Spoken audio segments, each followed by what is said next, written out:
Fu dugu klato manaja ananyabu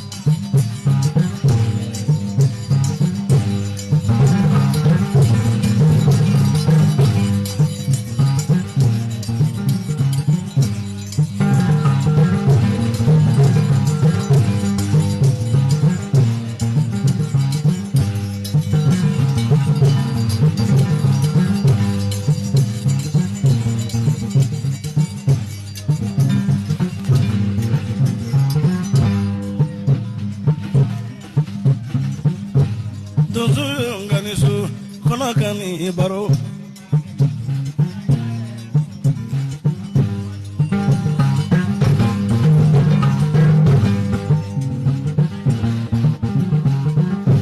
jina kani waraka sukulani baro dabora Sekouba kone kani nema satama benyana fi mengarangani sew alana ni mogonote Mamadu ngane wala jene kani baro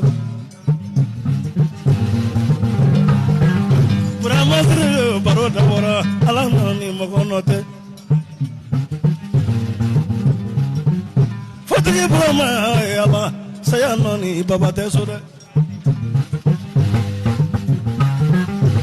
Fotigui bile sayano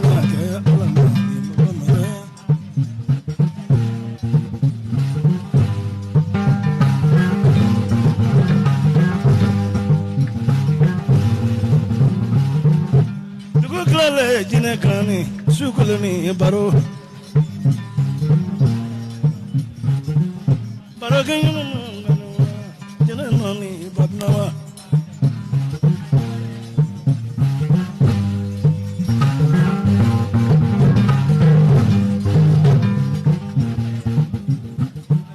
Fotigui pilota soko bara ala nani magonote Salamu chama waja saya mai ina nesrane dukuja tandando Mimo yusu saya yodu ala noni magonote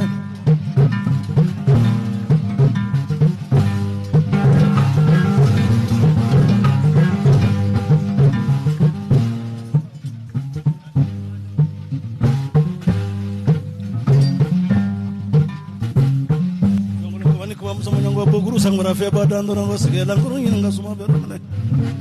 Bourama Fotigui naka do zo welan tabiro Wini do zo nga fanfe ni fanga ka wuraro ka moro nanki wele bala Dama yin nga ni filimve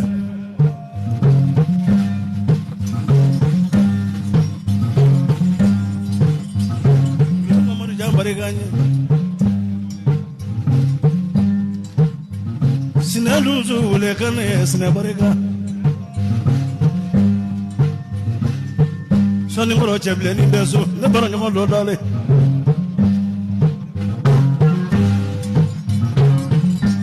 Debu ko yan nang mo dale ko falanteso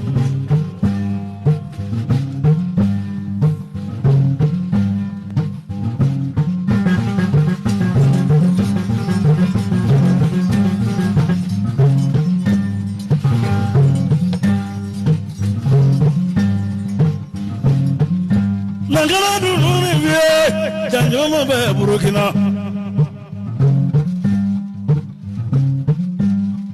Ali kuna de bariganye ka Vitoire Samuele ya Sigi soko bariganye ka konesha ka kone wele barigata je kama Nanga lunzo wele fana Sangonji ba donzo de hote korobola Jana baranyo mo ndalele Marujani do ne mo chiginna Wone fa kono dodora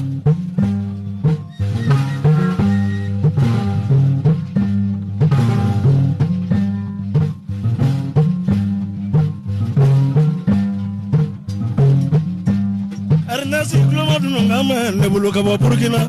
Arnasi naga janjo no nyefo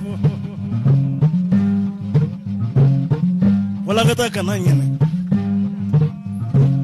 ube be muso barola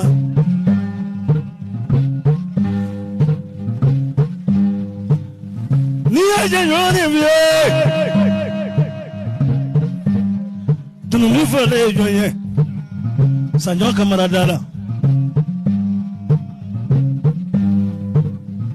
baba Traore teso jangira ke ya nanga mo Usmana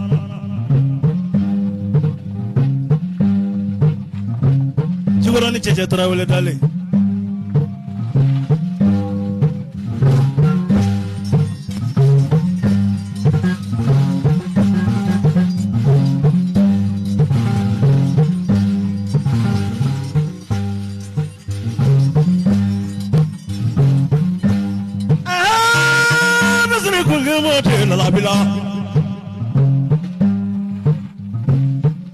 lalaby ya baro dabora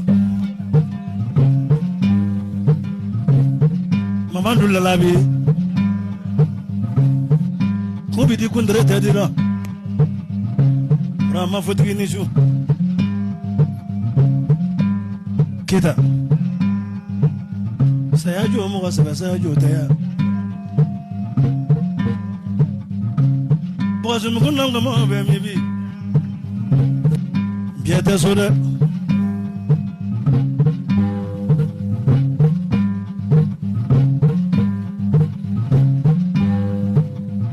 ani la dumi va famuri kuna te sumana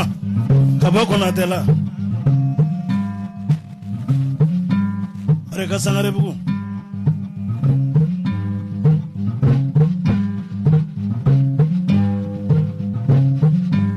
la la sebeni ngoro rola iteso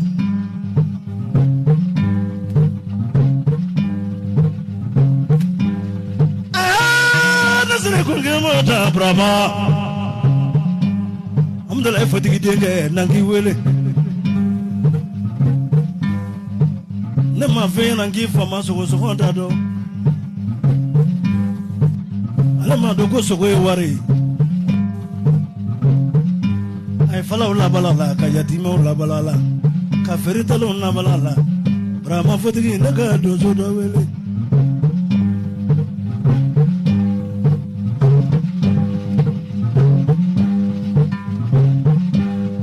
jalabi langama nyala kunama jalabi ko bulula jala kunama naga Bourama Fotigui wele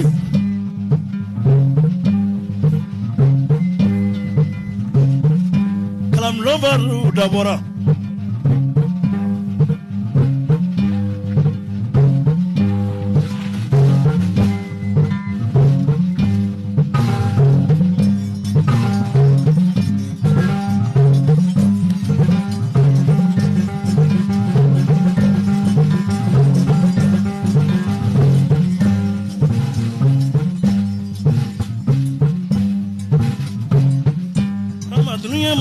dunia tandura la fenda bilitere ina sa suba yesa wala ina sa suba yesa